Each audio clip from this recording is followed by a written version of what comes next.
नमस्कार साथियों, सामान्य विज्ञान के दूसरे एपिसोड में आपका स्वागत है। चलिए जीव विज्ञान के आज के सेशन को आगे बढ़ाते हैं और पहला सवाल देखते हैं। हमारा आज का पहला प्रश्न है, कोशिका की सबसे बाहरी सीमा क्या कहलाती है? ऑप्शंस हैं ए प्लाज्मा झिल्ली, बी साइटोप्लाज्म, सी केंद्रक झिल्ली, डी उपरोक्त में से कोई नहीं। इसमें ए ऑप्शन सही होगा।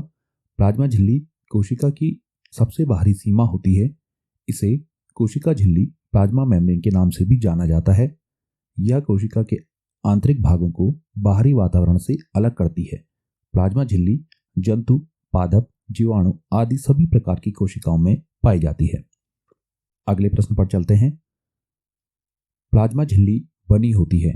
हमारे ऑप्शंस हैं A lipid, B carbohydrate, C protein, D A और सी दोनों। यहाँ ऑप्शन डी सही होगा। प्लाज्मा झिल्ली एक लिपिड बाइलेयर से बनी होती है जो फॉस्फोलिपिड की दो परतों से बनी होती है, जिनके बीच कोलेस्ट्रॉल एक लिपिड घटक होता है जो विभिन्न तापमानों पर प्लाज्मा झिल्ली की तरलता को उचित बनाए रखता है। अगले प्रश्न पर चलते हैं। कोशिका झिल्ली की प्रवृत्ति क्या है?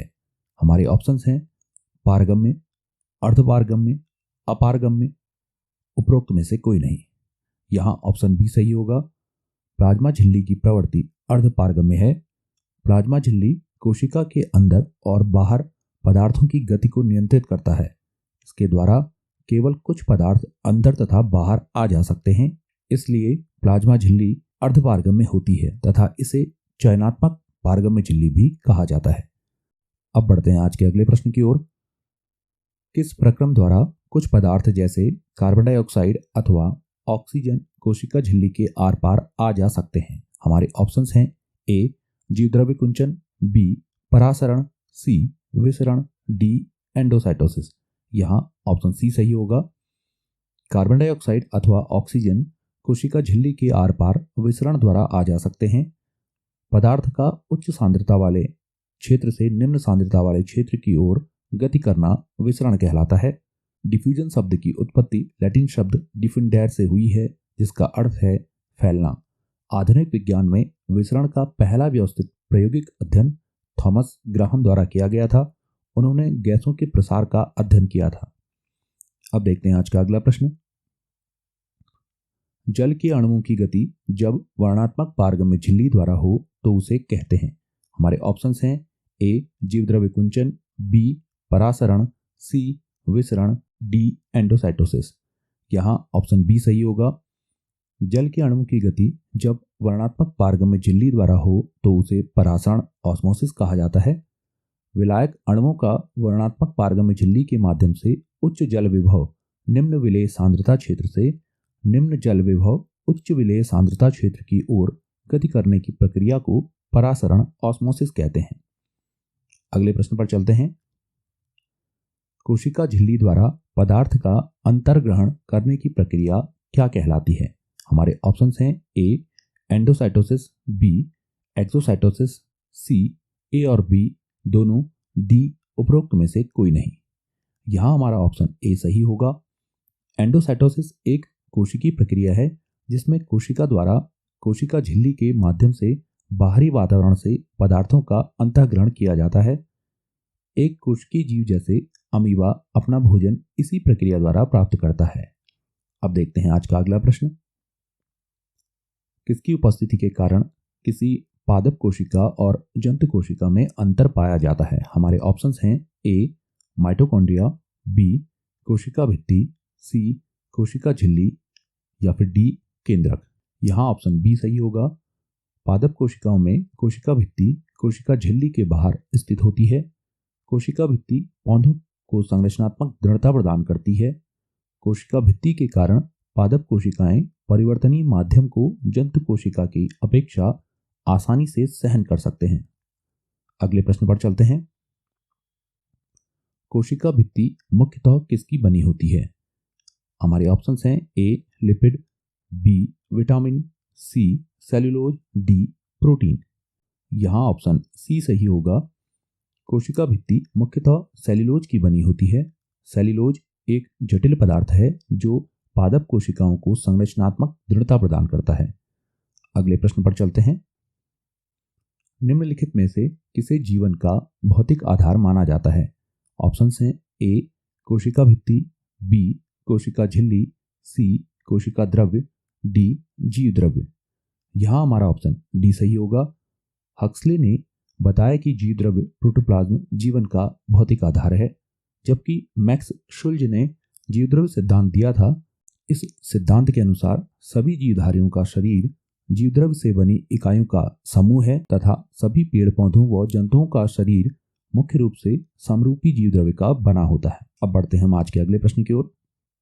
जीव द्रव्य में सर्वाधिक मात्रा में पाया जाने वाला पदार्थ है। हमारे ऑप्शंस हैं ए प्रोटीन, बी वसा, सी अकार्बनिक लवण, डी जल। यहाँ ऑप्शन डी सही होगा। जीवद्रव्य में लगभग 65 से 90% जल पाया जाता है। लगभग 35 तत्वों से अधिक तत्व हैं जो विभिन्न कोशिकाओं के प्रोटोप्लाज्म में पाए जाते हैं। ये तत्व जल, carbohydrate, ion, protein, lipid, nucleic acid जैसे डीएनए और RNA, fatty acid, glycerol, nucleotide, nucleoside और लवण जैसे यौगिक बनाते हैं। अगले प्रश्न पर चलते हैं। निम्नलिखित में से कौन सा कोशिकांग केवल पादप कोशिकाओं में स्थित होता है?